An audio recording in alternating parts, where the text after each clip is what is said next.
ஆலய ஆராதனைக்கு ஆரம்பமாக அமர்ந்தவண்ணமாக ஒரு பாடலை பாடுவோம். துதிப்பாடல் புத்தகத்திலே 69வது பாடல். 1000 பாடல்களை அந்த கவியும் கடைசி கவியும் ஆகிய எந்த நாடு காலங்களும் இறைவனை போற்றும் நேரங்களே ஆகிய 2 கவிகளையும் நாம் பாடுவோம். துதிப்பாடல் எண் 69.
இஸ்ரவேலின் தேவனாயிருக்கிற கர்த்தராகிய தேவனுக்கு ஸ்தோத்திரம் உண்டாவதாக. அவரே அதிசயங்களை செய்கிறவர். அவருடைய மகிமை பொருந்திய நாமத்திற்கு என்றென்றைக்கும் ஸ்தோத்திரம் உண்டாவதாக. ஜெபம் செய்வோம்.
காலைவெளிக்காக நன்றியோடு துதிக்கிறோம், ஸ்தோத்திரிக்கிறோம். நீர் உயிர்த்தெழுந்த திருநாளை கொண்டாடும்படியாக திருச்சபையாக சேர்ந்து உண்மை ஆராதிக்கிறதுக்காக கூடி வந்திருக்கிறோம். ஆண்டவரே, நீர்தாமே இந்த நேரத்தை எங்களுக்கு ஆசீர்வதித்து தரவேண்டும் என்று ஜெபிக்கிறோம். நீர் வாக்குத்தம் பண்ணியிருக்கின்ற பிரசனம் எங்களுக்கு மத்தியில் இருப்பதற்காக ஸ்தோத்திரம். ஆண்டவரே, நாங்கள் உண்மை ஆவியோடும் உண்மையோடும் தொழுது கொள்வதற்கு எங்களுக்கு வேண்டிய கிருபைகளை தரும்படியாக ஜெபிக்கிறோம். உற்சாகத்தின் ஆவியை தரும்படியாக ஜெபிக்கிறோம். இதை காண்கிற ஒவ்வொரு பிள்ளைகளும் ஆசீர்வதிக்கப்பட தேவதாமே எந்த ஆவியானவனை ஆசீர்வதித்து தரும்படி உடைய பாகத்தில் கெஞ்சுகிறோம். அவ்விதமாக செய்வதற்காக நன்றி உம்மை துதிக்கிறோம், ஸ்தோத்திரிக்கிறோம். இயேசுவின் நாமத்தில் ஜெபிக்கிறோம் பிதாவே, ஆமென். நாம் யாவரும் எழுந்து நின்று பாமாலையிலே 13வது பாமாலை பாடுவோம். பாமாலை 13 யூதேயா ஞான சாஸ்திரி 1வது 2வது 3வது கவிகளை நாம் பாடுவோம். பாமாலை 13 1வது 2வது 3வது கவி.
ஆராதிப்போம்.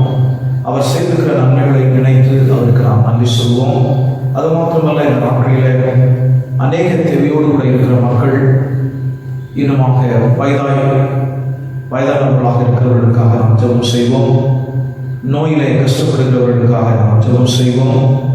இன்னும் நன்கு சுவிசேஷ ஜெப குழுவிலே பொது காரியதரிசியாக இருந்த மிஸ்டர் பேட்ரிக் ஜாஷுவா அவருடைய குடும்பத்தின் பிள்ளைகளுக்காக நாம் ஜெபம் செய்வோம். இன்னும் கோவாவிலே செம்பர் பகுதி, இந்திரா நகர் பகுதியிலே இருக்கக்கூடிய பிள்ளைகளுக்காக ஜெபம் செய்வோம். அந்த பிள்ளைகளுக்கு எந்த விதத்திலும் இந்த தொற்று தொடாதபடி இருக்க அவர்களுக்காக நாம் வேண்டுதல் செய்வோம்.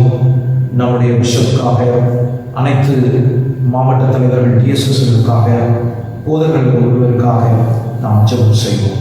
ஜெபிப்போம். அன்புள்ள ஆண்டவரை உம்மை துதிக்கிறோம், ஸ்தோத்திரிக்கிறோம். இந்த வேளையில் விசேஷமாக ஆண்டவரை உம்மை ஆராதிக்கிறோம். ஆண்டவரே, நீர் ஆராதிக்கக்கூடிய தேவன், உம்மை ஆராதிக்கிறோம், உம்மை ஸ்தோத்திரிக்கிறோம். உமக்கு நேராக மண்டிட்டு உம்மை வணங்குகிறோம். ஆண்டவரே, உம்மை துதிக்கிறோம், உம்மை ஸ்தோத்திரிக்கிறோம். ஆண்டவரே, நீ ராஜாதி ராஜாவாக, கர்த்தாதி கர்த்தாவாக இருக்கிறபடினாலும், மகிமையில் மகிமை சிறந்தவராக இருக்கிறபடினாலும் உம்மை ஆராதிக்கிறோம். ஆண்டவரே, ஸ்தோத்திரம் கர்த்தாவே, ஸ்தோத்திரம் ஆண்டவரே, ஸ்தோத்திரம் ஆண்டவரே, ஸ்தோத்திரம் ஆண்டவரே, ஸ்தோத்திரம் கர்த்தாவே, ஸ்தோத்திரம் ஆண்டவரே, ஸ்தோத்திரம் கர்த்தாவே. உம்மை துதிக்கிறோம், உம்மை துதிக்கிறோம், உம்மை ஸ்தோத்திரிக்கிறோம். ஆண்டவரே, உம்மை துதிக்கிறோம், ஸ்தோத்திரிக்கிறோம். ஆண்டவரே, ஸ்தோத்திரம் கர்த்தாவே, ஸ்தோத்திரம் ஆண்டவரே, ஸ்தோத்திரம் ஆண்டவரே. ஆண்டவரே, இந்த உலகத்திலே உம்மை தவிர வணங்குவதற்கு ஆண்டவரே பூமிக்கு மேலும் பூமி மீதும் ஆண்டவர் பூமிக்கு கீழாக வேறு நாமம் ஒன்றும் கொடுக்கப்படவில்லை.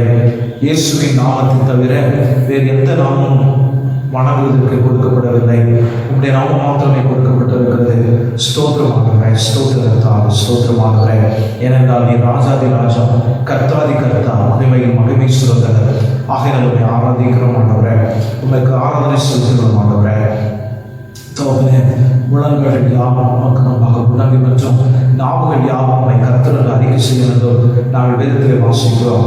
ஆமாண்டவரே, உமக்கு நேராக ஆண்டவரே முழங்கால் முழங்குகிறதுக்காகவும் ஆண்டவரே உமக்கு நாங்கள் ஸ்தோத்திரம் சொல்லுகிறோம். ஸ்தோத்திரம் ஆண்டவரே, ஸ்தோத்திரம் ஆண்டவரே, ஸ்தோத்திர கர்த்தாவே, ஸ்தோத்திரம் ஆண்டவரே. உம்முடைய நாமத்தாலே பிசாசுகள் நடுங்குகின்றன. உம்முடைய நாமத்தாலே பாவத்திலிருந்து விடுதலை கிடைக்கிறது. பாவம் செய்யாதிருப்பதற்கு பலன் கிடைக்கிறது. ஆண்டவருடைய நாமத்தாலே அனைத்து ஆண்டவரே கிருபைகளும் எங்களுக்கு கிடைப்பதற்காக ஆண்டவரே உங்களுக்கு ஸ்தோத்திரம். ஆண்டவரே, ஸ்தோத்திரம். உடைய நாமம் மேலான நாமம், எல்லாவற்றுக்காக மேலான நாமம். ஆண்டவரே, துறைத்தனங்களுக்கும் அதிகாரங்களுக்கும் மேலான நாமம். மை துதிக்கிறோம், மை ஸ்தோத்திரிக்கிறோம். ஆண்டவரே, ஸ்தோத்திரம் ஆண்டவரே, ஸ்தோத்திர கர்த்தாவே, ஸ்தோத்திரம் ஆண்டவரே. மை துதிக்கிறோம், மை ஆராதிக்கிறோம். ஆண்டவரே, ஸ்தோத்திர கர்த்தாவே, ஸ்தோத்திரம் ஆண்டவரே, ஸ்தோத்திர கர்த்தாவே. இப்பொழுது நான் உங்களுக்கு நன்றி சொல்கிறோம். ஏனென்றால் ஆண்டவரே நீர் எங்களுடைய மீட்பராக இருக்கிறீர். ஆகையினால் உங்களுக்கு நன்றி சொல்கிறோம். ஆண்டவரே, நன்றி செலுத்துகிறோம். ஆண்டவரே, நன்றி செலுத்துகிறோம். ஆண்டவரே, நீருடைய மீட்பராக ஆண்டவரே நீர் சிங்காசனத்தை விட்டு இந்த உலகத்திற்கு ஆண்டவரே மனுவாக உருவெடுத்து ஆண்டவரே மானிடனாக இந்த உலகத்திற்கு வந்தீர். ஆண்டவரே, எங்கள் மீது வைத்த ஆழமான அன்புக்காக, தியாகமான அன்புக்காக துதிக்கிறோம்.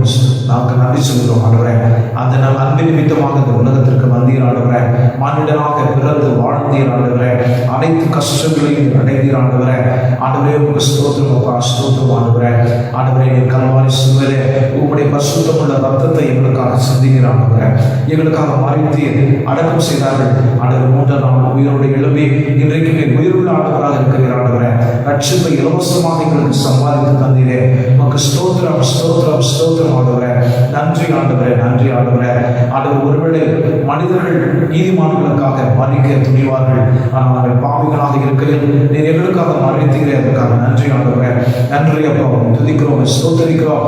நன்றி ஆண்டவரே, நன்றி செலுத்துகிறோம், நன்றி செலுத்துகிறோம். ஆண்டவரே, நீங்களுடைய மீட்பராக இருந்து எங்கள் செய்த தியாகத்திற்காக நன்றி ஆண்டவரே. எனக்காக மறித்தீரே, உலகத்தின் மக்களின் பாவங்களுக்காக மறித்தீரே. உமக்கு நன்றி அப்பா, நன்றி ஆண்டவரே. நன்றியோடு துதிக்கிறோம், ஸ்தோத்திரிக்கிறோம். ஆண்டவரே, ஸ்தோத்திர கர்த்தாவே, ஸ்தோத்திரம். ஆண்டவரே, நன்றி ஆண்டவரே, நன்றி செலுத்துகிறோம். நாங்கள் உயிருள்ள தெய்வத்தை வணங்கும்படியாக, மீட்பரை வணங்கும்படியான பாக்கியத்தை நீர் தந்திருக்கிறீரே. உமக்கு ஸ்தோத்திரம் ஆண்டவரே, ஸ்தோத்திரம் ஸ்தோத்திரம் ஆண்டவரே. இந்த திருநாளை இந்த உலகத்திற்கு அறிவிக்கும் பொருட்டாக நாங்கள் கூடியிருக்கிறோம் ஆண்டவரே. ஸ்தோத்திரம் ஸ்தோத்திரம் ஆண்டவரே. மீட்பர் என்பதை இந்த உலகத்திற்கு சொல்லும்படியாக நாங்கள் கூடியிருக்கிறோம். ஸ்தோத்திரிக்கிறோம் ஆண்டவரே, ஸ்தோத்திரம் ஸ்தோத்திரம் ஆண்டவரே. இப்பொழுதும் என்னுடைய பாவங்கள் குற்றங்கள் குறைகள் இடத்துல இருக்கும் என்றால் நீ தயவாக மன்னிக்கும்படியாக சொல்லிக்கிறோம். துயரத்திற்காக எங்களை கழுவி சுத்தப்படுத்த வேண்டும் என்று சொல்லிக்கிறோம்.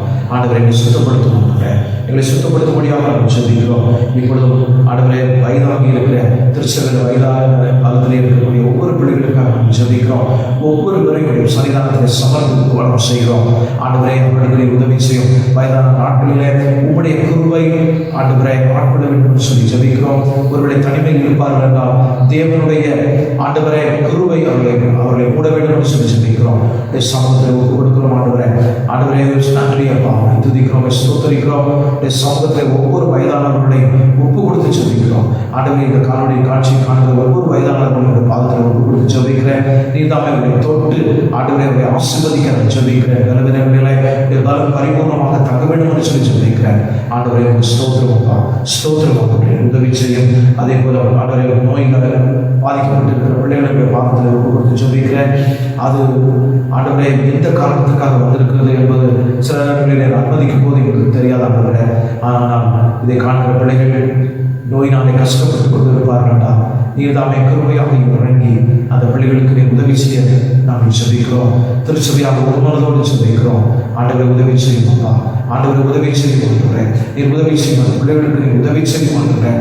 ஆண்டவரை அந்த பிள்ளைகளுக்கு நீ உதவி செய்யும் கொண்டுறேன். அவருடைய நோய்களிலிருந்து கொரோனா தொற்று தொட்டு இருக்கும் என்றால் நீர் தான் விடுதலை கொடுக்க வேண்டும் என்று சொல்லி சொல்லிக்கிறோம். ஸ்தோத்திரம் ஸ்தோத்திரம் ஆண்டவரை முழுமையாக பாதத்தில் ஒப்பு கொடுத்து சொல்லிக்கிறோம். ஆண்டவரை நீர் தாமே உதவி செய்யும். ஆண்டவரை நீர் தாமே உதவி செய்ய சொல்லிக்கிறோம். ஆண்டவரமாக ஆண்டவரை லேட் மிஸ்டர் பேட்ரிக் நம்முடைய குடும்பத்தின் பிள்ளைகளுக்கு ஜெபிக்கிறோம். தகப்பனை இழந்து தவிக்கிற ஆண்டவரை தாத்தா இழந்து தவிக்கிற பிள்ளைகள் ஒவ்வொருவருக்காக இன்னும் ஆண்டவரை இந்த ஆர்கனைசேஷனுக்காக ஜெபிக்கிறோம். அந்த பிள்ளைகள் ஒவ்வொருவரையும் ஆற்றி தேற்றுவிடும் சொல்லி ஜெபிக்கிறோம். அவர்களாக பயன்பெற்ற பிள்ளைகள் ஆண்டவரை ஒவ்வொருவருக்காக நமக்கு நன்றி ஆண்டவரை. அவருடைய வாழ்க்கையிலிருந்து புறப்பட்ட சாட்சிக்காக அந்த ஜெப ஆவிக்காக உமக்கு நன்றி ஆண்டவரை.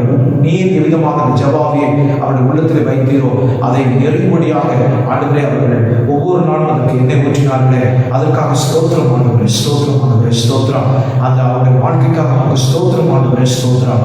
தொடர்ந்து ஆண்டவர் அவிதமான ஜெப ஆவி ஆண்டவர் அந்த குடும்பத்திலும் அந்த ஸ்தாபனத்திலும் ஆண்டவர் தொடர்ந்து எழும்ப வேண்டும் என்று சொல்லி ஜெபிக்கிறோம். அதை நாங்கள் பார்க்க அவருடைய வாழ்க்கையை பார்க்கிற எங்களுடைய வாழ்க்கையிலும் அவிதமாக எழும்ப வேண்டும் என்று சொல்லி பாவத்தில் கெஞ்சுகிறோம். அவிதமாக செய்வதற்காக ஸ்தோத்திரம் ஆண்டவரே, துதிக்கிறோம், ஸ்தோத்திரிக்கிறோம் ஆண்டவரே. இன்னமாக கோவாப்பட்டினத்திற்கு பாவத்தில் தருகிறோம். இந்த மாநிலத்திலே ஏற்பட்டிருக்கிற நிலைமைகளை அறிந்திருக்கிறேன். இந்த கொரோனா தொற்று ஆண்டவர் முழுமையான ஒரு கட்டுப்பாட்டுக்குள் இருக்க வேண்டும் என்று சொல்லி ஜெபிக்கிறோம். இதுதான் உதவி செய்யும். ஆண்டவர் செம்பல் இந்திரான பகுதியிலேயும் மற்றும் செம்பல் பகுதியிலேயும் இன்னும் ஆண்டவரை பயனா பகுதியிலேயும் வாஸ்கோ பகுதியிலேயும் ஆண்டவர் சகா பகுதியிலேயும் ஆண்டவர் இன்னும் மற்ற இடங்களிலும் இருக்கிற எல்லா இடத்திலும் இருக்கிற இந்த தொற்றை பாதத்தில் ஜெபிக்கிறோம்.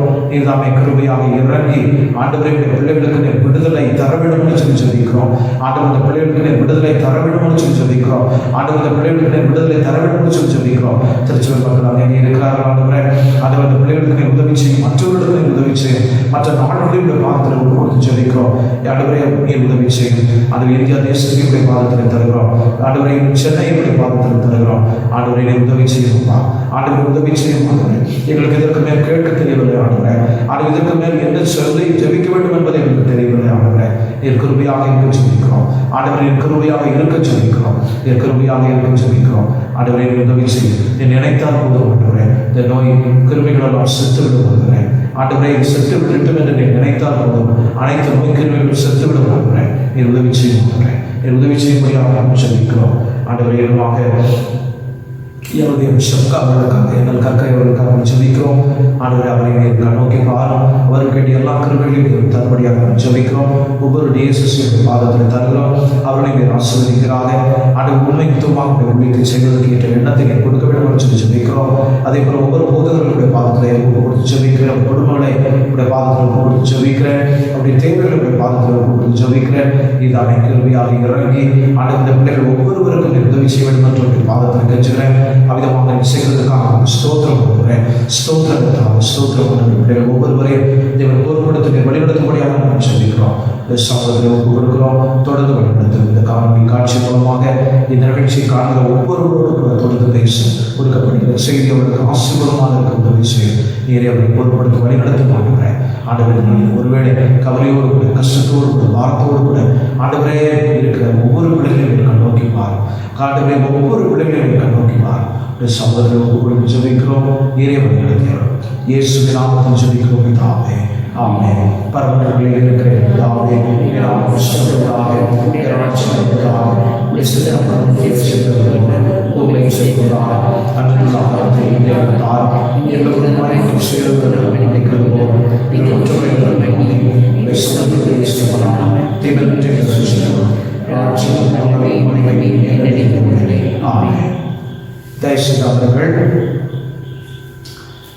இந்த நாளிலே இந்த காணொலி காட்சியை காண்கின்ற ஒவ்வொருவரையும் நான் இயேசுவின் நாமத்தினாலே வாழ்த்தி வரவேற்கிறேன்.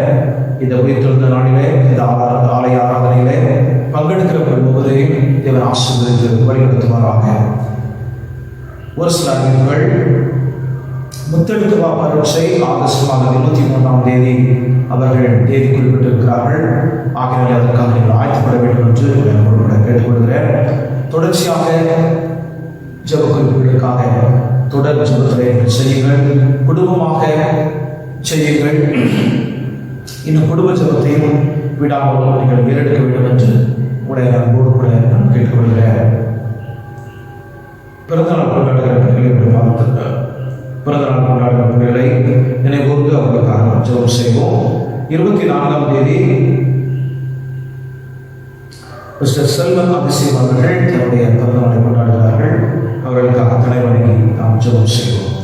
அன்புள்ள ஆண்டவரை துதிக்கிறோம், ஸ்தோத்திரிக்கிறோம். செல்வன் அவர்களுக்காக நன்றி சொல்கிறோம்.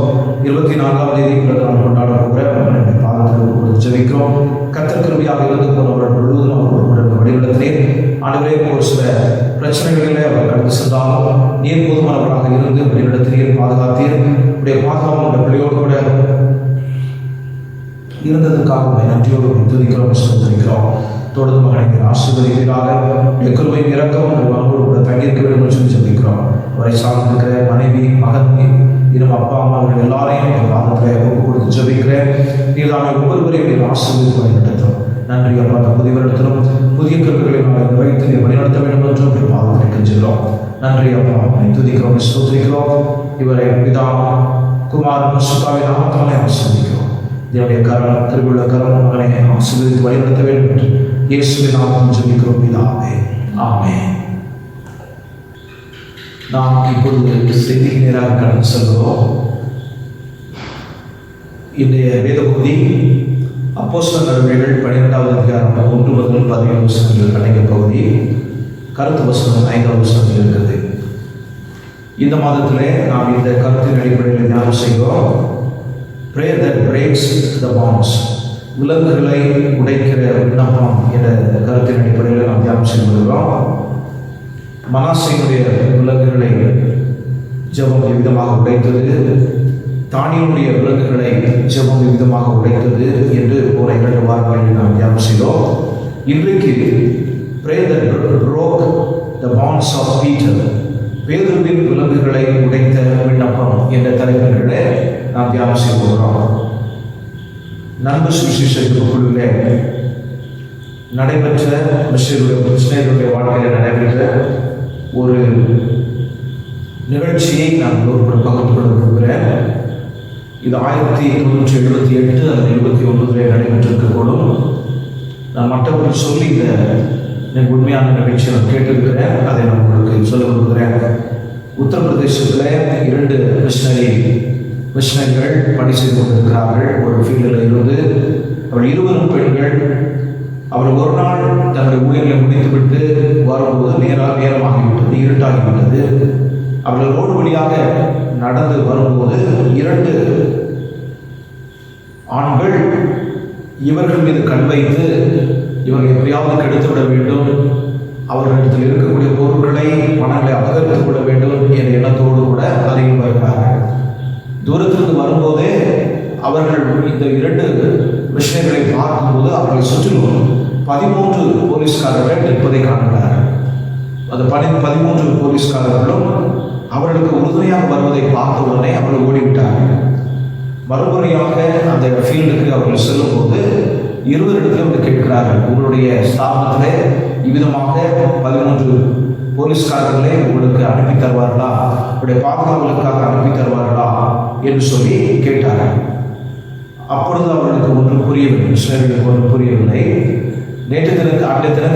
அன்றைக்கு நாங்கள் உங்களுடைய பணங்களை பிடிக்கிக் கொள்ள வேண்டும், உங்களுக்கு ஏதாவது தீங்கு செய்ய வேண்டும் என்ற எண்ணத்தோடு கூட நாங்கள் நெருங்கினோம், வந்தோம். ஆனால் அதை என்னால் செய்ய முடியவில்லை. காரணம், நாங்கள் 13 போலீஸ்காரர்களை கூட்டி கொண்டு வந்ததுனாலே அதை செய்ய முடியவில்லை என்று சொன்னார்கள். இதை இவர்கள் மிஷனரிகள் தன்னுடைய பெரிய அலுவலகத்துக்கு இப்படிப்பட்ட ஒரு காட்சி, இப்படிப்பட்ட ஒரு சாட்சி நடைபெற்றது என்று சொல்லி எழுதினார்கள். அங்கிருந்து வந்த பதில், இதை வாசித்த பிரேயர் செல் குரூப், இவர்களுக்காக ஜெபிக்கக்கூடிய பிரேயர் செல் குரூப் சென்னையில் இருந்தது. அவர்கள் பதில் எழுதியிருந்தார்கள், இந்த நாளிலே இந்த நேரத்தில் நாங்கள் உங்களுக்காக 13 பேர் கூடி ஜெபித்தோம், ஆண்டவர்களை பாரப்படுத்தினார், ஆகையினாலே இந்த ஜெப நாளிலே நாங்கள் உங்களுக்காக அதிகமாக நாங்கள் ஜெபித்தோம் என்று சொல்லி எழுதியிருந்தார்கள். அதை கேட்டவுடன் இந்த மிஷனரிகளுக்கு மிகவும் சந்தோஷமாக இருந்து, ஆண்டவர் 13 தூதர்களை எங்களிடத்தில் அனுப்பி யார் யாரும் ஜெபித்தார்களோ அவருடைய தூதர்களை அனுப்பி எங்களை காவல் செய்தார் என்று சொல்லி ஆண்டவருக்கு நன்றி செலுத்தினார்கள். நாம் ஜெபிக்கிற ஜெபத்திற்கு ஆண்டவர் பதில் கொடுக்கிறவராக இருக்கிறார். இதற்கு முன்னதாக நாம் தியானம் செய்த 2 பகுதிகளும் தனிப்பட்ட நபர், அது தனி ஜெபம், நான் எனக்கே செய்த ஜெபம். அந்த ஜெபத்திலே தேவன் விதமாக தானியேலுக்கு விடுதலை கொடுத்தார், மனாசே ராஜாவுக்கு விடுதலை கொடுத்தார் என்று சொல்லி நாம் தியானம் செய்தோம். ஆனால் இந்த நாளிலே நாம் தியானிக்க போகிற பகுதி, சபையாக குழுவாக சேர்ந்து ஜெபிக்கும் போது ஒரு ஊழியக்காரனுக்கு அல்லது ஊழியக்காரிக்கு தேவன் விதமாக விடுதலை கொடுக்கிறார் என்பதைத்தான் நாம் இன்றைக்கு தியானம் செய்து போகிறோம். இது ஒரு நல்ல ஒரு குழு ஜெபத்திற்கு ஒரு நல்ல மாதிரியாக இந்த பகுதி அமைகிறது. ஆகையினாலே நாம் செய்திக்கு கடந்து செல்வதற்கு முன்பதாக இதனுடைய சூழ்நிலையை குறித்து நாம் சிறிது ஆராய்ச்சி செய்வது சரியான காரியமாக இருக்கும். இந்த பகுதியில் நாம் வாசிக்கும் முதலாவதாக 1வது 2வது வசனங்களை நாம் வாசிக்கும் போது 12வது அதிகாரத்தில் அப்போஸ்தலர் நடவடிக்கைகள் 12வது அதிகாரம் 1வது 2வது வசனத்தை வாசிக்கும் போது யாக்கோபை குறித்து வாசிக்கிறோம். இந்த யாக்கோபு யார் என்றால் யோவானுடைய மூத்த சகோதரர். இவர் பட்டயத்தினால் கொலை செய்யப்பட்டார் என்று சொல்லி வேதத்தில் நாம் வாசிக்கிறோம். கொலை செய்தவர் யார் என்பதை குறித்து நாம் பின்னதாக பார்க்கலாம். இவர் நான் ஏற்கனவே சொன்னது போல யோவானுடைய மூத்த சகோதரர் செபதேயு என்பவருடைய சலோமி என்பவருடைய குமாரர். இந்த சலோமி என்கிறவர்கள் இயேசுவிடத்தில் ஒரு விண்ணப்பத்தை வைத்தார்கள். அவர்கள் கேட்கிறார்கள், என்னுடைய ஒரு மகன் இடது பக்கத்திலும் ஒரு மகன் வலது பக்கத்திலும் நீர் அரசாட்சியில் வரும்போது இருக்க வேண்டும், உங்களுடைய ராஜ்யத்தில் வரும்போது இருக்க வேண்டும் என்று சொல்லி கேட்டுக்கொள்கிறார்கள்.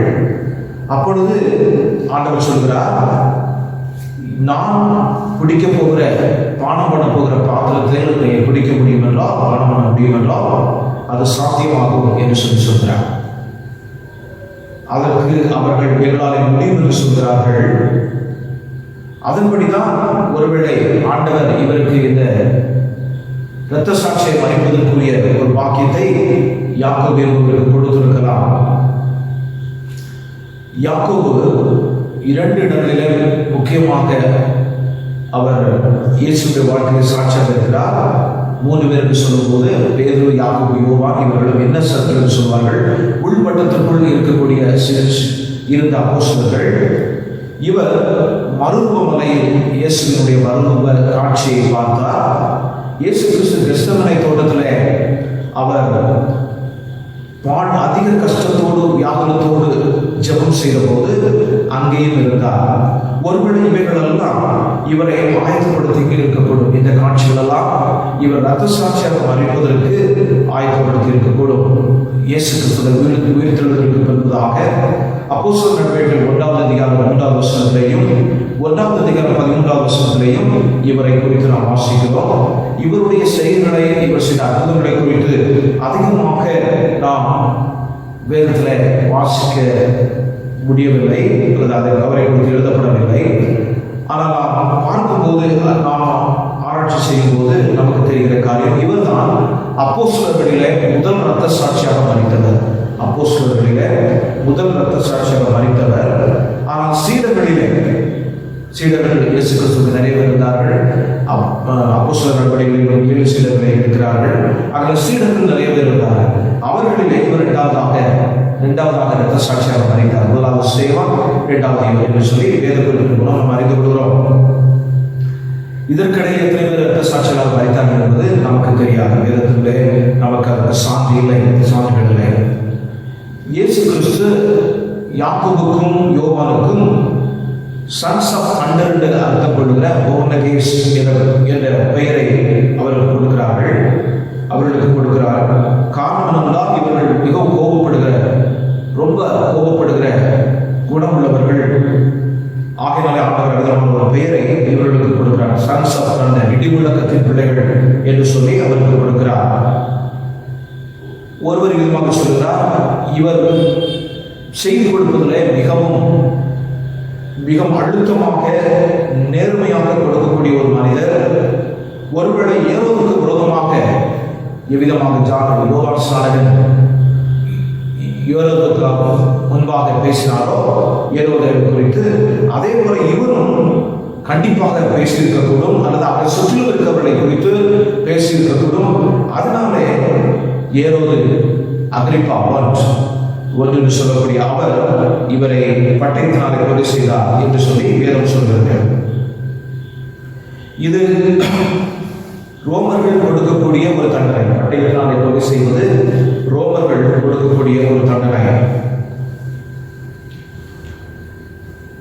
தால்முட் என்று சொல்லக்கூடிய ஒரு பிரதியிலே தண்டனை குறித்து, யாக்கோபு கொடுத்த தண்டனை குறித்து சொல்கிறார்கள். அதில் என்ன சொல்லப்பட்டிருக்கிறது என்றால், இந்த பட்டயத்தினாலே தலையை வெட்டுகிற தண்டனை யாருக்கு கொடுக்கப்படும் என்றால், புதிய ஒரு வழிபாட்டை ஆரம்பித்து அதன் வழியாக மக்களை திசை திருப்புவார்கள் என்றால் அவர்களுக்கு இவ்விதமான ஒரு தண்டனை கொடுக்கப்படும். நமக்கு நன்றாக தெரியும், இவர்கள் இயேசுவின் நாமத்தை சொல்லி இயேசுவை ஆராதிக்க வேண்டும் என்று சொல்கிறார்கள். ஒருவேளை அதற்காகவும் இவருக்கு தண்டனை கொடுக்கப்பட்டிருக்கும் என்று சொல்லி நம்புகிறார்கள். இப்பொழுது நாம் ஏரோதை குறித்து சொல்வது நாம் யோசிக்கலாம். இவர் ஏற்கனவே சொன்ன ஏரோது அக்ரிப்பா 1. இவர் தான் இந்த தண்டனையை இவருக்கு கொடுக்கிறார். இவர் யார்? இவர் ஏரோது, இயேசு கிறிஸ்துவின் நாட்களில் வாழ்ந்த ஏரோதுவினுடைய பேரன். அது மாத்திரமல்ல, ஏரோதியாள் என்று சொல்லி இன்னொரு ஏரோது, யோவான் ஸ்நானனுடைய நாட்களிலே தனக்கு மனைவியாக்கிக் கொண்டாரே, பிலிப்பினுடைய மனைவி தனக்கு எடுத்துக் கொண்டாரே. இந்த ஏரோதியாளுடைய சகோதரன் கொடுக்கப்பட்டிருக்கிறது. இவருடைய அப்பா பெயர், இந்த அக்ரிப்பா ஏரோதுடைய அப்பா பெயர் அரிஸ்டோபுலஸ் என்று சொல்லி கொடுத்திருக்கிறார்கள். அவருடைய அம்மா பெயர் பெர்னிஸ் என்று சொல்லி கொடுத்திருக்கிற வேதங்கள் சொல்கிறார்கள். ஜோசிபஸ் என்று சொல்லக்கூடிய ஒரு சரித்திர, இயேசு நாட்களில் வாழ்ந்த சரித்திர ஆசிரியர், அவர் எழுதும்போது இந்த ஏரோது யூதர்களுடைய கலாச்சாரத்தை மிகவும் விரும்பினவர். ஆகையினாலே அதனுடைய சட்டத்திட்டங்களை பின்பற்ற வேண்டும் என்று யோசித்தவர், நினைத்தவர். ஆகையினாலே ஒருவேளை அந்த இடத்தோடு கூட யாக்கோபுக்கு தண்டனை கொடுத்திருக்கலாம். வேதத்தில் கொடுக்கப்பட்டிருக்கிற ஒவ்வொரு ஏரோதும் பரிசுத்தவான்களுக்கு விரோதமாக அவர்கள் தவறு செய்கிறார்கள். ஏரோது ஹெரோட் கிரேட், அவர்தான் முதல் ஏரோது. அவர் இயேசுவின் நாட்களிலே அனைத்து சிறு பிள்ளைகளையும் கொண்டு விடுகிறார். 2 பேருக்கு கீழாக உள்ள அனைத்து சிறு பிள்ளைகளையும் கொண்டு விடுகிறார். அடுத்த ஹெரோட் ஆன்டிபாஸ் என்று சொல்லக்கூடியவர் தான் யோவான் ஸ்நானகனை சிறை செய்தவர் பண்ணுகிறார். இங்கே நாம் பார்த்த ஏரோது அகிரிப்பா என்று சொல்லக்கூடியவர் யாக்கோபினுடைய தலையை எடுத்துவிட்டு வெட்டிவிட்டு கொலை செய்துவிட்டு இப்பொழுது பேதுருவை அதிகமாக கொல்ல வேண்டும் என்று சொல்லி அவர் விரும்புகிறார். இந்த யாக்கோபை கொன்ற காரியம் யூதர்களை பிரியப்படுத்துவதாக இருந்ததுனாலே கண்டிப்பாக பேதுருவை அதிகமாக கொல்ல வேண்டும், இவர் திருச்சபையுடைய பிரதானமான தூணாக இருக்கிறார், ஆகையினால் அவரை கொல்ல வேண்டும் என்று சொல்லி அவர் விரும்புகிறார். நாம் இந்த பின்னணிகளை அல்லது சூழ்நிலையை பார்க்கும் முன்பு இப்பொழுது நாம் 3 உபத்தலைகளுக்கு இந்த பகுதியை நாம் தியானம் செய்ய போகிறோம். முதலாவதாக persecution paves the path to the prayer. Persecution paves the path to the prayer. வியாகுலங்கள் விண்ணப்பத்திற்கு வழிவகுத்தது. வியாகுலங்கள் என்றால் கஷ்டங்கள் விண்ணப்பத்திற்கு வழிவகுத்தது. ஏற்கனவே நாம் சொன்னது போல யோவானை இழந்து விட்டார்கள். இப்பொழுது அது நமக்கு தெரிந்த ஒரு காரியம். ஆனால் யாக்கோபுக்காக ஜெபித்ததாக நாம் வேதத்திலே எதுவுமே வாசிக்கவில்லை. உடனடியாக அவரை சிறைபிடித்து உடனடியாக அவரை கொண்டிருக்க வேண்டும். எந்த விதமான ஒரு நியாய விசாரிப்பு இல்லாதபடி, யூதர்கள் மத்தியில் அவரை நியாயத்திற்காக கொண்டு வராதபடி உடனடியாக இவரை கொண்டிருக்கிறார்கள். இதை குறித்ததான ஒரு எண்ணம் யூதர்கள் மத்தியிலே இருந்தது. எங்களுடைய மத்தியில் அவர் கொண்டு வரவில்லை, எங்களுடைய மத்தியில் இவர் விசாரிக்கப்படவில்லை, நேரடியாக ஏற்பது கொலை செய்து விட்டாரே அகிரிப்பா என்று சொல்லி ஒருவேளை அவர்கள் தங்களுடைய எண்ணங்களை வெளிப்படுத்தி இருக்கக்கூடும். ஆகையினாலே தான் பேதுருவை பிடித்து அவர் வைத்திருக்கிறார்கள். இன்னும் உடனடியாக கொலை செய்யவில்லை. இவர் இரண்டாவதாக பேதுருவை சிறைவாசம் செய்வதற்கான காரணம் என்னவென்றால், அல்லது நாட்டில் பிரிந்து செல்வதற்கு காரணம் என்னவென்றால் பஸ்கா பண்டிகை. ஹெரோட் சொல்கிறார், இவரும் ஏரோதும் யூதருடைய சட்டத்திட்டங்களுக்கு மிக முக்கியத்துவம் கொடுப்பதனாலே இந்த நாட்களில் பஸ்கா பண்டிகை நாட்களில் நாம் இவரை கொண்டு வருவோம் என்றால், அல்லது இவருக்கு தண்டனை கொடுப்போம் என்றால் ஒருவேளை கலகங்கள் ஏற்படுவதற்கு அது ஆதாரமாக அமையும். ஏனென்றால் வெளியிலிருந்து அநேகர் இந்த பஸ்கா பண்டிகைக்கு வருவார்கள். ஆகையினாலே இந்த நாட்களில் நாம் செய்யக்கூடாது என்று சொல்லி அவர் 7 நாட்கள் அவரை சிறை வைக்கிறார். பஸ்கா பண்டிகை 7 நாட்கள் கொண்டாடப்படும். ஆகையினால் 7 நாட்கள் சிறை வைப்பதாக வேதத்தில் நாம் அறிகிறோம். இப்பொழுது நாம் ஜெபம் பண்ணினவர்கள் எத்தனை நாட்கள் ஜெபம் பண்ணினார்கள் என்று வேதத்தில் கொடுக்கப்பட்டிருக்கிறதா என்று சொல்லி ஆராய்ச்சி செய்யும்போது நமக்கு சரியான ஒரு தெளிவாக இல்லை. ஆனால் ஒருவேளை 7 நாட்களும் அவர்கள் ஜெபித்திருக்கலாம். இந்த 7 நாட்கள் இவரை பிடிப்புள்ளாத அப்ப பண்டிகைக்கு முன்பதாக இவர்களை சிறையெடுக்கிறார்கள். அப்ப பண்டிகை முடிந்து அடுத்த நாள், இன்றைக்கு நம்ம சொல்வது ஈஸ்டர், அந்த நாளிலே இவருக்கு நாம் என்ன செய்ய வேண்டும், இவருக்கு தொந்தரவு கொடுக்க வேண்டும், அல்லது இவரை நியாயத்திற்கு கொண்டு வர வேண்டும் என்று யோசித்திருக்கிறார். ஆனால் இவருக்கு 7 நாட்கள் இருக்கிறது. இந்த 7 நாட்களும் மக்கள் ஜெபித்தார்களா, அல்லது அந்த முதல் நாள் இரவு பிடிப்பில்லாத அப்ப பண்டிகையுடைய கடைசி நாளிலே அந்த இரவிலே இவர்கள் ஜெபித்தார்களா, அல்லது அந்த நாள் முழுவதும் ஜெபித்தார்களா என்பதை குறித்து நமக்கு சரியாக தெரியாது. ஆனால் இவர்கள் அநேகர் இவருக்காக, பேதுரு அவர்களுக்காக, அப்போஸ்தலருக்காக ஜெபித்துக் கொண்டிருக்கிறார்கள். அநேகர் இவருடைய விடுதலைக்காக ஜெபித்துக் கொண்டிருக்கிறார்கள். அநேக வீடுகளிலே குழுவாக கூடி இவருக்காக ஜெபித்துக் கொண்டிருக்கிறார்கள். என்ன நடைபெற்றது வேதம் சொல்கிறது, தொடர்ச்சியாக the prayer was made without ceasing unto God. இடைவிடாமல் அவர்கள் ஜெபித்துக் கொண்டிருக்கிறார்கள் என்று சொல்லி நாம் வேதத்தில் வாசிக்கிறோம். ஒருவர் விதமாக சொல்கிறார், அழுகையும் கண்ணீரும் திருச்சபையின் ஆயுதங்கள். அழுகையும் கண்ணீரும் திருச்சபையின் ஆயுதங்கள். அதன் மூலம் திருச்சபை எதிரிகளிடத்தில் மாத்திரமல்ல, நம் நண்பர்களை காக்கவும் போராடுகிற ஆயுதமாக அமைகிறது என்று சொல்றார். நாம் திருச்சபைக்கு தேவன் தந்திருக்கிற ஒரு பெரிய ஆயுதம் ஜெபம். அதன் மூலமாக நாம் எதிரிகளிடத்திலிருந்து விடுபடுவதற்காக நாம் ஜெபிக்க முடியும். நம் நண்பர்களுக்காக, நண்பர்களும் தேவன் அவரை விடுவிக்க வேண்டும் என்று சொல்லி நாம் ஜெபம் செய்ய முடியும். தேவனுடைய சன்னிதானத்திலே அந்த தேவனுடைய எண்ணத்திலே நாம் சென்று யோசித்து பார்க்கும்போது ஆண்டவர் யாக்கோபுக்கு விடுதலை செய்வதற்காக ஜெப வீரர்களை எழுப்பவில்லை. ஏனென்றால் ஆண்டவருக்கு தெரியும் இவர் இரத்த சாட்சியாக மறைக்க வேண்டும் என்பது ஆண்டவருடைய சித்தமாக இருந்தது. ஆகையினாலே அவர்களுக்காக ஜெப வீரர்களை ஆண்டவர் எழுப்பவில்லை. ஒருவேளை யாக்கோபு அவர் அப்போஸ்தலராகிய யாக்கோபு கூட ஜெபித்திருக்கலாம் பட்டைக்கருக்கினாலே வெட்டப்படுவதற்கு முன்பாக. ஆனால் அந்த ஜெபம் கேட்கப்படவில்லை. ஏனென்றால் ஆண்டவருடைய சித்தம் இவர் இரத்த சாட்சியாக மறைக்க வேண்டும் என்பதே. ஆனால் பேதுருடைய வாழ்க்கையை பார்க்கும்போது ஆண்டவர் கண்டிப்பாக இவரை விடுதலை செய்ய வேண்டும் என்று ஆண்டவர் விரும்புகிறார். ஆகையினாலே தேவன் இவருக்காக அவர் என்ன செய்கிறார்? ஜெப குழுவை ஏற்படுத்தி ஜெபிக்க வைக்கிறார்.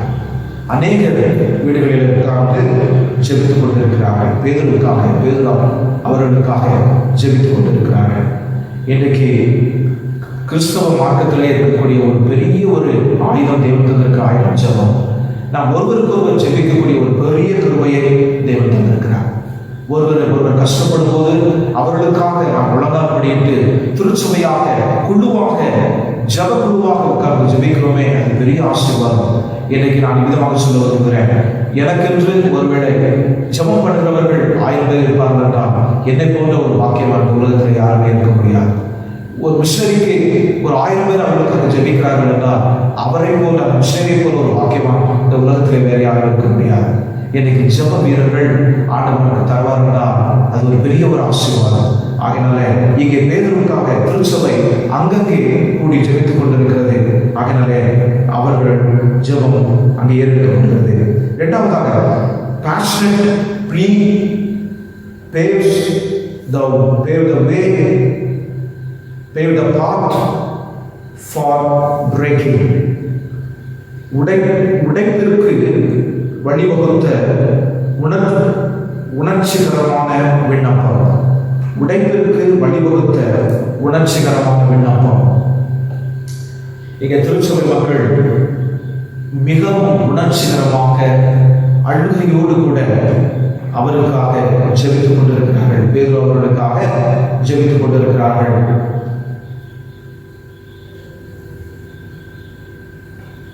நமக்கு நன்றாக தெரியும், இயேசு கிறிஸ்து ஊக்கமாக ஜெபித்தார்.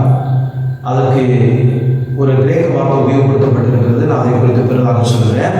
அதே வார்த்தை இங்கே உபயோகப்படுத்தப்பட்டிருக்கிறது. எப்படி இயேசு கிறிஸ்து கெத்செமனே தோட்டத்தில் ஊக்கமாக ஜெபித்தாரோ அதே கிரேக்க வார்த்தை உபயோகப்படுத்தப்பட்டிருக்கிறது. ஆகையினால ஊக்கமாக மக்கள் ஜெபித்துக் கொண்டிருக்கிறார்கள். ஊக்கமாக மக்கள் இங்கே ஜெபித்துக் கொண்டிருக்கிறார்கள். ஊக்கமான ஜெபம் என்பது என்ன என்று சொல்லி நாம் பார்ப்போம் என்றால், நமக்கு நன்றாக தெரியும்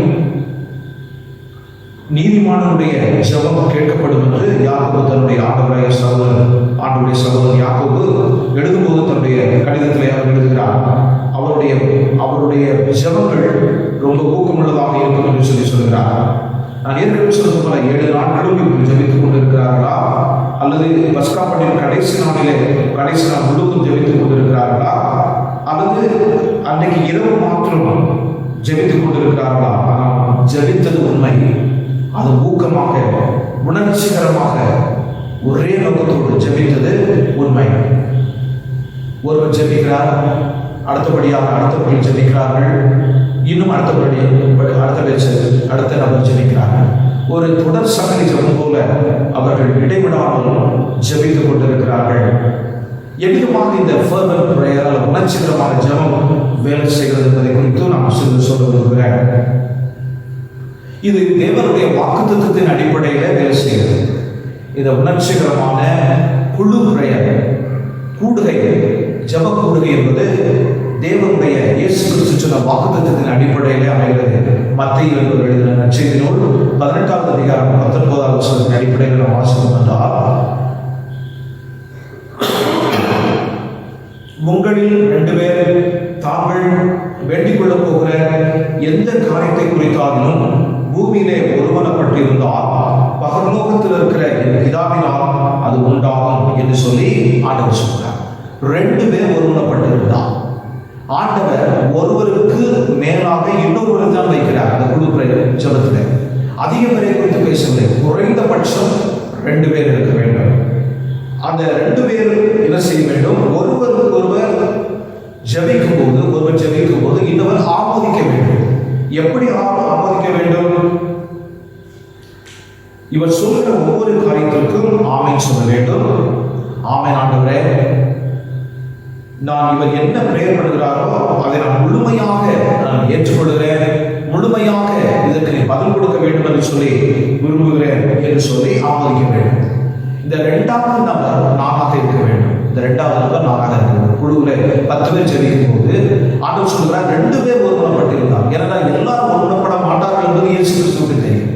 ஆனால் இந்த 2வது நபர் நானாக இருக்க வேண்டும் என்று சொல்லி நான் நினைத்து ஒவ்வொரு ஜெபத்திற்கும் ஆமென் ஆமென் ஆண்டவரே, அப்படியே செய்யும், அவிதமாக விடுதலை தந்தரும், அவிதமாக உதவி செய்யும், அவிதமாக இந்த நோயிலிருந்து விடுதலை தாரும் என்று சொல்லி அவர் எந்த வேதத்தில் ஜெபிக்கிறாரோ, எந்த சிந்தையோடு கூட ஜெபிக்கிறாரோ, அதே வேதத்தில் ஒரு மனதோடு அவர் சொல்லுகிற ஜெபத்திற்கு நான் ஆமென் சொல்ல வேண்டும். அதுதான் 2 பேர் பூமியிலே ஒருமனப்பட்டு இருந்தார். என் பரலோகத்திற்கு பிதாவே அவர் ஜெபிக்கிற ஜெபத்திற்கு பதில் கொடுக்கப்படும். இங்கே திருச்சபை மக்கள், ஆதி அப்போஸ்தலர் திருச்சபை மக்கள் அமிதமாகவே ஜெபித்தார்கள். ஒரு மனதோடு கூட பேதுரு எப்படியாவது விடுதலை அடைய வேண்டும் என்று சொல்லி அவர்கள் ஜெபித்தார்கள். இன்னைக்கு நம்முடைய திருச்சபைகளில் அல்லது நம்முடைய வீடுகளில் நம்ம குடும்ப ஜெபம் பண்ணும்போது நடைபெறுகிற காரியம் என்னவென்றால், ஒருவர் ஜெபிக்கும் போது ஒருவர் அவர்களோடு கூட ஒத்து போக முடியவில்லை. காரணம் என்னவென்றால், அவர்களை இவர்களுக்கு பிடிக்காமல் இருக்கலாம், இல்லை என்றால் கான்சன்ட்ரேஷன், ஒரு மனதில் இல்லாமல் இருக்கலாம். ஜெபிக்க சென்ற உடனே கண்ணை மூடிவிட்டு கையை கொண்டு இருந்து விடுவார்கள். அமர்ந்து கொண்டோ அல்லது ஓடுங்கள் படிக்கிட்டாலோ எண்ணங்கள் எல்லாம் வெளியிலே இருக்கும். எண்ணங்கள் அந்த ஜெப நேரத்துக்குள்ளாமல் இருக்காது. வெளியிலே எண்ணங்கள் போகிறதுனாலே அவர் செய்கிற ஜெபத்திற்கு நம்ம ஆமென் சொல்ல முடியவில்லை. அந்த 2வது நபராக நான் இருக்க முடியவில்லை. ஆண்டவர் கேட்கிறதா ஒரே ஒரு நபர் அந்த பெரிய கூட்டத்திலே 13 பேர் கூட்டத்திலே அல்லது 10 பேர் அடங்கிய ஒரு கூட்டத்திலே நான் 2வது நபராக இருந்து ஆமென் சொல்வேன் என்றால், நான் 2வது நபராக இருந்து ஆமாண்டவரை அப்படியே நடக்க வேண்டும் என்று சொல்வேன் என்றால் அந்த ஜெபம் கேட்கும். ஆனால் இன்றைக்கு சாத்தான் நம்முடைய எண்ணங்களை திசை திருப்பி நாம் ஜெபிக்க விடாதபடி, ஒரு மனதோடு ஜெபம் செய்ய முடியாதபடி தடை செய்கிறார். ஆகையினால தான் சில நேரங்களில் நம்முடைய ஜெபங்கள் கேட்கப்படவில்லை. ஆனால் இவர்கள் செய்த ஜெபத்திற்கு உடனடியாக பதில் கிடைத்தது என்று சொல்லி நாம் வேதத்தின் வாயிலாக அறிகிறோம். இந்த ஜெபம் தான் மிகவும் வல்லமுள்ள ஜெபமாக இருக்கும். 2 பேர் 3 பேர் என் நாமத்தாலே கூடியிருக்கும் போது அவை நடுவில் நான் இருக்கிறேன் என்று சொல்கிறார். என்னுடைய பிரசன்னம் நாம் கூடியிருக்கிற இடத்துல இருக்கிறது. ஆகையாலே அவர் ஜெபத்திற்கு உடனடியாக பதில் தருகிற தேவனாக இருக்கிறார். ஏற்கனவே சொன்னது போல அந்த கிரேக்க வார்த்தை எக்டேஸ் என்ற வார்த்தை உபயோகப்படுத்தப்பட்டிருக்கிறது. அது இயேசு கிறிஸ்துவுக்காகவும் உபயோகப்படுத்தப்பட்டிருக்கிறது. இங்கே இந்த இடத்துலையும் அந்த ஃபர்வென்ட் பிரேயர், பேஷனேட் பிரேயருக்காக உபயோகப்படுத்தப்பட்டிருக்கிறது. பேதுருவுக்காக, அவருடைய விடுதலைக்காக திருச்சபை ஆர்வத்தோடும் இன்னும் அழுகையோடும் அனலோடு கூட வல்லமையோடு கூட அவர்கள் ஜெபித்துக் கொண்டிருக்கிறார்கள். இன்றைக்கு நாம் மற்றவர்களுக்காக ஜெபிக்க முன் வருகிறோமா என்று சொல்லி யோசித்து பார்க்க வேண்டும். இந்த நாட்களிலே நாம் மிகவும் கஷ்டப்படுகிற, வியாகுலப்படுகிற ஒரு கொள்ளை நோய் கொரோனா தொற்று. இதனாலே நிறைய பேர் தங்களோடு கூட இருந்தவர்கள் இலக்க கொடுத்திருக்கிறார்கள். எல்லோரும் கஷ்டப்பட்டு கொண்டிருக்கிறார்கள். வெளியில் செல்ல முடியவில்லை. ஆனால் இதற்காக நாம் எத்தனை பேர் உண்மையாக ஜெபித்துக் கொண்டிருக்கிறோம்? குடும்பமாக எத்தனை பேர் ஜெபித்துக் கொண்டிருக்கிறோம்? நாம் கொடுக்கப்பட்டிருக்கிற நேரத்தில் நாம் முழுமையாக அதை பயன்படுத்துகிறோமா? உண்மையான ஆர்வத்தோடு ஜெபம் பண்ணுகிறோமா? நாம் மற்றவர்கள் ஜெபிக்கும் போது நான் ஆமென் ஆண்டவரே எப்படியாவது இதிலிருந்து விடுதலை தாரும் என்று சொல்லி நாம் ஒரு மனதோடு ஜெபிக்கிறோமா என்று சொல்லி நாம் யோசித்து பார்க்க வேண்டும். ஜெபத்திலே ஆண்டவர் விரும்புகிற அந்த 2வது நபராக இருக்க வேண்டும். ஒருவர் ஜெபிக்கிறார் என்றால் அந்த 2வது நபர் நானாக இருக்க வேண்டும். அவரோடு கூட அவருடைய சிந்தையோடு கூட இணைந்து நான் ஜெபிக்க வேண்டும். அப்படி ஜெபிக்கும் போது தேவன் கண்டிப்பாக இந்த உணர்ச்சிகரமான ஜெபத்திற்கு, உண்மையான ஜெபத்திற்கு, அழுகையோடு கூட செய்கிற ஜெபத்திற்கு ஆண்டவர் பதில் கொடுப்பார். அதில் எந்த விதமான சந்தேகமும் இல்லை. இவருடைய ஜெபத்தை கேட்டு அங்கே தேவதூதன் அங்கே சிறைச்சாலைக்கு செல்கிறார். பேதுருடைய விழாவை கட்டி எழுப்புகிறார். அவருடைய ஜெபத்திற்கு பதில் உடனடியாக கொடுக்கப்படுகிறது. ஆண்டவர் தேவதூதனை அங்கே அனுப்புகிறார். இங்கே வேதத்தை நாம் இந்த பகுதியிலே வாசிக்கும் போது நாம் அறிந்து கொள்கிற காரியம், பேதுருவை காவல் செய்வதற்காக 4 சேவர்கள் கொண்ட 4 குரு கொடுக்கப்பட்டிருக்கிறார்கள். 2 பேருடைய கரங்களிலே பேதுருடைய கையிலே விலங்கிட்டு, ஒரு காவலனுடைய கையிலே விலங்கிடப்பட்டிருக்கிறது. அதே போல இந்த கையிலே விலங்கிட்டு காவலனுடைய கையிலே விலங்கிடப்பட்டிருக்கிறது. மீதி 2 பேர் முதல் காவலையும் 2வது காவலையும் காவல் செய்கிறார்கள். மொத்தம் முழுமையாக 4 பேர் ஒரு நேரத்தில் வருகிறார்கள். நான் இப்படியாக யோசித்தேன், ஒருவேளை 6 மணி நேரம் ஒரு குழு, 4 பேர் கொண்ட குழு காவல் செய்யும். அடுத்த 6 மணி நேரம் அடுத்த நபர்கள், அடுத்த 4 பேர், இவ்விதமாக 4ஆக பிரித்து 4 முறையாக காவல் செய்திருக்கிற குழு என்று சொல்லி நான் நம்புகிறேன். தேவதூதன் விடுதலை செய்வது இது முதல் தடவையாக. இதற்கு முன்னதாக அப்போஸ்தலர் 5ஆம் அதிகாரம் 18 20 வசனங்கள் பகுதியை வாசிக்கும் போது அங்கே அப்போஸ்தலர்களை பொதுவான சிறைச்சாலைகளை மூடி வைக்கிறார்கள், அடைத்து வைக்கிறார்கள். அங்கே இருந்து தேவதூதன் விடுதலை செய்து அவர்களை அனுப்பி நீங்க தேவாலயத்தை போய் பிரசங்கிகள் என்று சொல்கிறார்கள். அங்கே போய் பிரசனம் செய்கிறார்கள். ஒருவேளை அது தெரிந்ததுனால இவ்விதமான ஒரு கடுமையான ஒரு பாதுகாப்பு அல்லது விலங்குகள் எல்லாம் விட்டு இவர்களை காவல் செய்ய வேண்டும் என்று சொல்லி அங்கே கொடுக்கப்பட்டிருக்கிறது. காவல் செய்திருக்கிறார். ஆனால் பேதுரு என்ன செய்து கொண்டிருக்கிறார்? தூங்கிக் கொண்டிருக்கிறார். ஆண்டவருடைய முழுமையான நம்பிக்கை வைத்து அவர் தூங்கிக் கொண்டு சமாதானத்தோடு கூட தூங்கிக் கொண்டிருக்கிறார். என்ன நம்பிக்கை அவருடைய மனதில் இருந்திருக்கும்? நான் ஒருவேளை ஏரோதுவினால் சிறைச்சேதம் செய்யப்பட்டு இறந்து விடுவேன் என்றால் உடனடியாக நான் ஆண்டவரிடத்திலே இருக்க போகிறேன், ஆண்டவரோடு கூட இருக்க போகிறேன். அப்படி இல்லை, ஆண்டவரை தப்பி வைப்பார் என்றால் ஆண்டவருக்காக ஊழியம் செய்ய போகிறேன். இறந்தாலும் ஆண்டவருக்காக, உயிரோடு இருந்தாலும் நான் ஆண்டவருக்காக. இந்த நம்பிக்கை இருக்கும்போது, ஒரு மனிதனுக்கு இருக்கும்போது அவர் எதை குறித்தும் கவலைப்பட மாட்டார், சமாதானமாக நித்திரை செய்வார். அவ்விதமாகவே அவர் செய்கிறார். அது மாத்திரமல்ல, அவர் எந்த விதமான ஒருவேளை கஷ்டத்தையும் பாடுகளையும் துன்பத்தையும் குறித்து கவலைப்படவில்லை. ஆண்டவர் சொல்லியிருக்கிறார், இயேசு கிறிஸ்து சொல்லியிருக்கிறார், கவலைப்படாதீர்கள், கவலைப்படுகிறதுனாலே உங்களுடைய உயரத்திலே ஒரு முழத்தை நீங்கள் கூட்ட முடியுமா? ஆகையினாலே அவர் கவலைப்படவில்லை. இன்னும் வேதம் சொல்கிறது, சங்கீதம் 127 2வது வசனத்துடைய பின்பகுதி, கர்த்தர் தமது பிரியமானவனுக்கு நித்திரை அளிக்கிறார். ஒருவருடைய பேதுரு மிகவும் பிரியமானவனாக இருந்தனாலே அவருக்கு அதிக நல்ல நித்திரை கொடுத்திருக்கிறார். அவர் தூக்கிக் கொண்டிருக்கிறார். தேவதூதர் வந்து அவரை எழுப்புகிறார். எழுப்பி, நீ உன்னுடைய மேலங்கியை எடுத்து கொடுத்துக்கொள், உன்னுடைய பாதரட்சி அணிந்துகொள் என்று சொல்லி அவரை வெளியிலே கூட்டி வருகிறார். இவர் நடப்பதற்கும் இவர் எழுந்து தன்னுடைய அங்கியை போட்டுக் கொள்வதற்கும் அங்கே தேவதூதர் இருக்கிற இடத்துல மிகவும் பிரகாசம் இருக்கிறது. அது அவர்களுக்கு வழிகாட்டுவதற்கு அது அமைவதாக இருக்கிறது. அந்த ஒளி அவர்களுக்கு வழிகாட்டுவதாக இருக்கிறது. இவர்கள் இருவரும் வெளியிலே கொண்டு வருவதற்காக ஆண்டவர் அழகாக திட்டமிடுகிறார். பாதைக்கு வெளிச்சம், தேவதூதனுடைய வெளிச்சம், இன்னுமாக செயல்கள் எல்லாம் கீழே விழுகிறது. முதல் காவலை 2வது காவலை கடந்து இரும்பு கேற்றுகள் வழியாக கடந்து செல்ல வேண்டும். எந்த விதமான ஒரு சத்தமும் இல்லை. தேவன் அதிசயமாக அற்புதத்தை அங்கே சிறைச்சாலைக்குள்ளே அவர் செய்கிறவராக இருக்கிறார். காரணம் என்ன? ஜெபம். காரணம் என்ன? ஜெபம். இன்றைக்கு நான் ஜெபம் செய்கிற ஒரு மனிதனாக, தேவைகளுக்காக ஜெபிக்கிற ஒரு மனிதனாக மனுஷியாக இருக்கிறேனா என்று என்னை நான் கேட்டு பார்க்க வேண்டும்.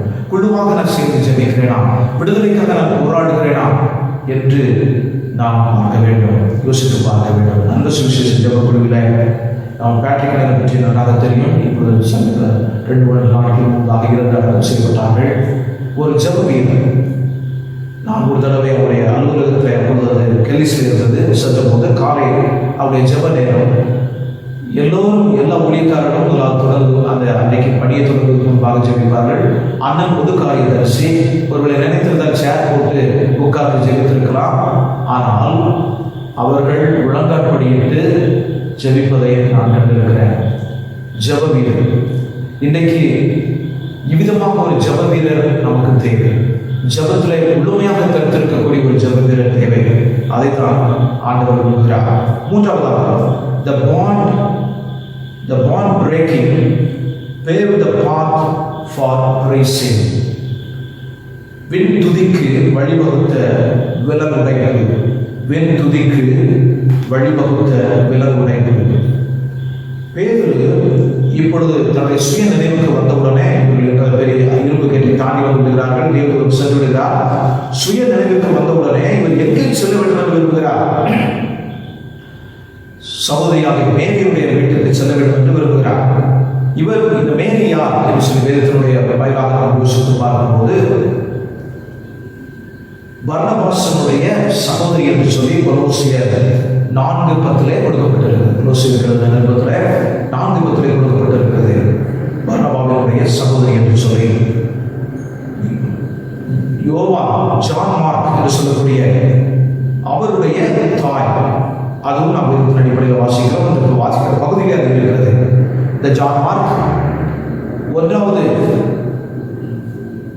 படித்தள விஷயத்தில் மிஷனரி பயணத்தில் பவுலோடும் பர்னபாவோடும் கூட சேர்ந்து இவர் சென்றார் என்று சொல்லி நமக்கு தெரியும்.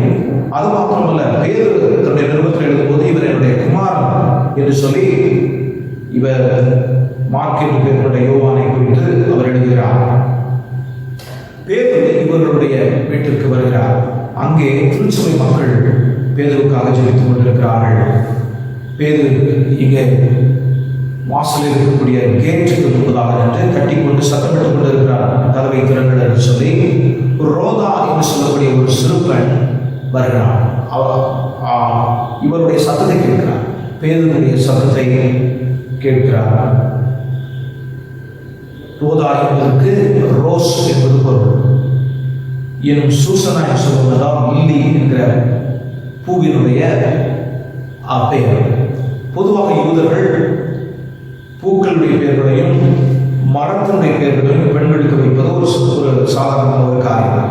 அதன் அடிப்படையில் ரோதா என்று சொல்வது ரோஸ் என்பது அர்த்தமாகும். இந்த சிறுபெண் சத்தத்தை கேட்கிறாள். அவரிடத்தில் இவங்க சொல்லுகிறார், பேதுரு வெளியிலே நிற்கிறார் என்றால் வழக்கப்பட்ட ஒரு சத்தம். அடிக்கடி பேதுருடைய பிரசங்கத்தை இவருடைய வீட்டில் கேட்டிருக்கக்கூடும், பழகி இருக்கக்கூடும். ஆகிய சத்தத்தை தெளிவாக அறிந்து வைத்திருந்த ரோதா, பேதுரு ஐயா அவர்கள் வெளியே இருக்கிறார்கள் என்று சொல்லி சொல்லுகிறார். ஆனால் அங்கே இருக்கிற அனைத்து ஜெப வீரர்களும் அதை நம்பவில்லை. அனைத்து ஜெப வீரர்களும் அதை நம்பவில்லை. இன்றைக்கு சில நேரங்களில் நாம் அநேக காரியங்களை குறித்து நாம் ஜெபிக்கிறோம். ஆனால் எதற்காக ஜெபிக்கிறோமோ அது உடனடியாக நடைபெறும் என்று நாம் நம்புவதில்லை. அவளை பார்த்து சொன்னார்கள், நீ ஒருவேளை உனக்கு மைண்டு சரியில்லை, உனக்கு புத்தி சரியில்லை என்று சொல்லி அவளை குறித்து சொல்கிறார்கள். நீ அதிக நேரம் விழித்திருக்கிறாய், அதிக நேரம் ஜெபத்திலே தரித்திருக்கிறாய், ஆகையினாலே உன்னுடைய சிந்தை சரியாக வேறு செய்யவில்லை என்று சொல்லி சொல்கிறார்கள். ஆனால் மறுபடியும் அவர் சொல்கிறார், இல்லை, பேதுரு ஐயா அவர்கள் வெளியே இருக்கிறார்கள் என்று சொல்கிறார்கள். இன்னொருவர் சொல்கிறார், ஒருவேளை பேதுருடைய தேவதூதன் இங்கே வந்திருக்கிறார். அப்படி என்றால் என்ன அர்த்தம்? அவர் இறந்திருக்கக்கூடும். ஆனால் அவருடைய தேவதூதன் வந்து நமக்கு செய்தி அனுப்புவதற்காக வந்திருக்கிறார் என்று சொல்கிறார். இன்னொரு சொல்கிறார், இல்லை, அவருடைய ஆவி வந்திருக்கலாம் தேவதூதன் வடிவத்தில் என்று சொல்லி அவர்கள் இவ்விதமாக அவர்கள் வேறு விதத்தில் யோசிக்கிறார்களே தவிர பேதுரு ஐயா அவர்கள் விடுதலை செய்யப்பட்டிருக்கிறார்கள் என்று சொல்லி அவர்கள் நம்பவில்லை. நாம் ஜெபிக்கிறோம், ஆனால் சில வேளைகளிலே நம்புவதில்லை. ஜெப கூட்டத்திலே நிறைய நாம் ஜெபிக்கிறோம், ஆனால் உடனடியாக பதில் தருவார் என்று சொல்லி நாம் நம்புகிறதில்லை.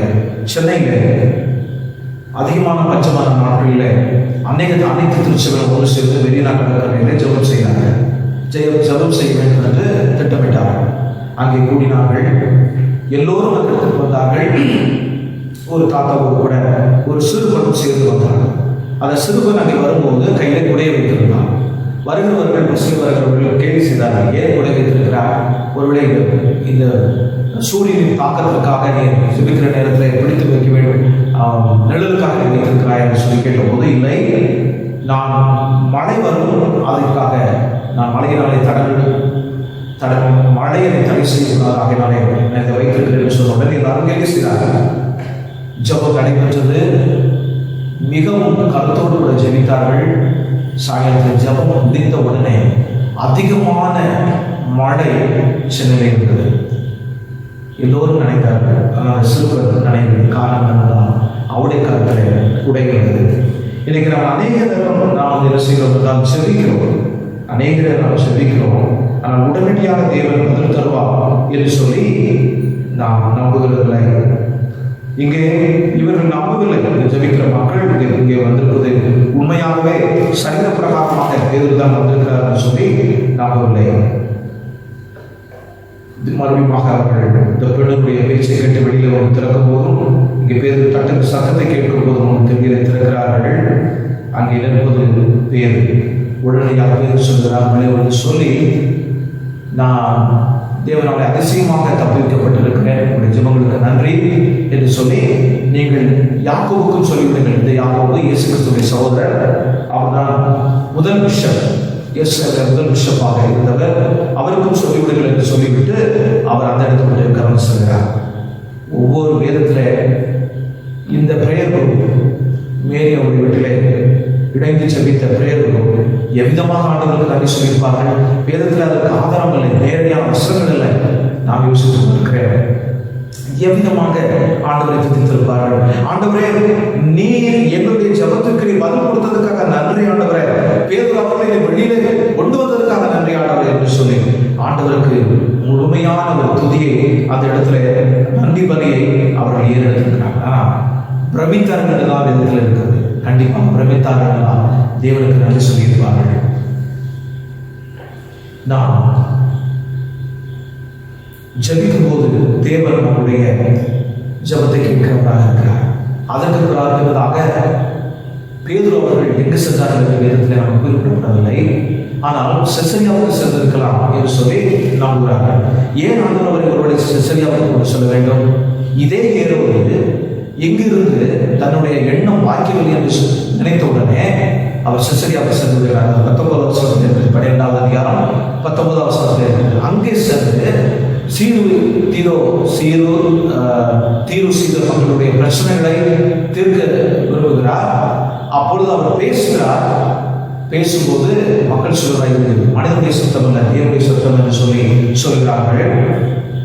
தேவதூதன் அடித்ததனாலே குடுகுடுத்து இறந்தார் என்று சொல்லி வேதம் சொல்றது. இப்பொழுது ஒருவேளை பேதனை சென்றிருந்தால் தன்னை பழி வாங்க வேண்டும் என்று நினைத்த ஒரு அரசர் அங்கே சாகுவதை அவர்களால் பார்க்க முடியும். அந்த செய்தி கேட்டிருக்க முடியும், செசரியாவை கேட்டிருக்க முடியும். அது மாத்திரமல்ல, யாக்கோபை கொன்ற அந்த நபர் அவருடைய வாழ்க்கை விதமாக முடிந்தது என்று சொல்லி தேவன் அவருக்கு அதிகமாக தண்டனையை கொடுத்தார் என்று சொல்லி அவர் ஆண்டவருக்கு நன்றி சொல்லியிருக்கணும். திருச்சபை பேதருக்காக நன்றி சொல்லும். ஏனென்றால் அவருடைய ஜபத்திற்கு உடனடியாக பதில் கிடைத்தது. உடனடியாக பதில் கிடைத்ததுனாலே ஆண்டவருக்கு நன்றி சொன்னார். இன்றைக்கு நாம் உண்மையிலேயே ஆண்டவரிடத்தில் ஒரு மனதோடு கேட்கும்போது, உணர்ச்சிகரமாக கேட்கும்போது, ஒரே வேகத்தோடு கேட்கும்போது, 2 பேர் ஒருமனப்பட்டு கேட்கும்போது தேவன் நமக்கு பதில் அளிக்கிறார். அந்த ஜபத்துக்கு பதில் கொடுக்கும்போது கண்டிப்பாக நாம் ஒவ்வொருவரும் சந்தோஷத்தோடு கூட நாம் ஆண்டவருக்கு நாம் நன்றி செலுத்துவோம். தேவன் தாமே வசனங்களை நமக்கு தொடர்ந்து ஆசீர்வதித்து தருவாராக. இதை நாம் மேலும் படிக்கும்போது பல உண்மைகளை நமக்கு கற்றுத் தருவாராக. ஆமென். நாம் யாவர் எழுந்திருந்து பாமாலையிலே 376வது பாடலை பாடுவோம். பாவ சஞ்சலத்தை நீக்க பிராண நன்றுதான் என்ற பாடல் 376வது பாமாலை 1வது 2வது கவிதை. 1வது 2வது கவிதை.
ஜெபம் செய்வோம்.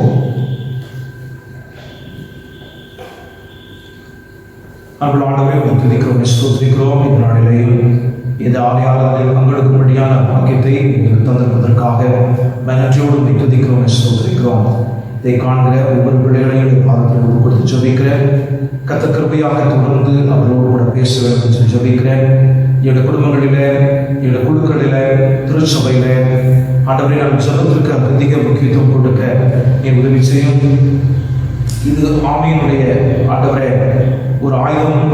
இந்த ஆயுதத்தை பயன்படுத்தும் போது யாருக்கும் தெரியாது ரகசியமாக உபயோகப்படுத்தக்கூடிய ஒரு ஆயுதத்தை எனக்கு தந்திருப்பதற்காக உமக்கு ஸ்தோத்திரம். குழுவாக நாங்கள் சேர்ந்து ஒருமுறைப்பட்டு ஜபிக்கும் போது ஆண்டவருடைய ஜபத்தை நீ கேட்கிறீர் ஆண்டவரே, உடனடியாக பதில் தருகிறீர் ஆண்டவரே. நன்றியோடு உம்மை துதிக்கிறோம், ஸ்தோத்திரிக்கிறோம். ஜபத்திலே குழுவாக ஜபிக்கும் போது இரண்டாவது நபராக நான் இருக்க வேண்டும் என்ற எண்ணத்தை எனக்கும் எங்கள் ஒவ்வொருவருக்கும் நாங்கள் ஜபத்தில் ஈடுபடும் போது நீ தற்படியாக அந்த உணர்வை நீ தற்படியாக நாம் ஜபிக்கிறோம்.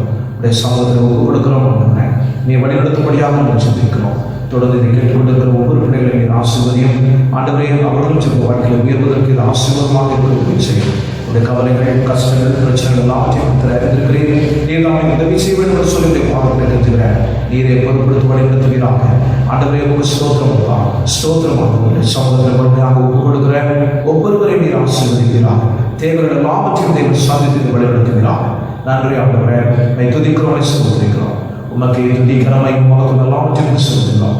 இரட்சகராகிய இயேசுவின் நாமத்தில் ஜெபிக்கிறோம் பிதாவே, ஆமென். கர்த்தர் உம்மை ஆசீர்வதித்து உம்மை காக்க கடவர். கர்த்தர் தம்முடைய முகத்தை உன்மேல் பிரகாசிக்க பண்ணி உன்மேல் கிருபையாய் இருக்க கடவர். கர்த்தர் தம்முடைய முகத்தை உன்மேல் பிரசன்னமாக்கி உனக்கு சமாதானம் கட்டளையிட கடவர்.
கர்த்தரோடு கூட இருப்பாராக.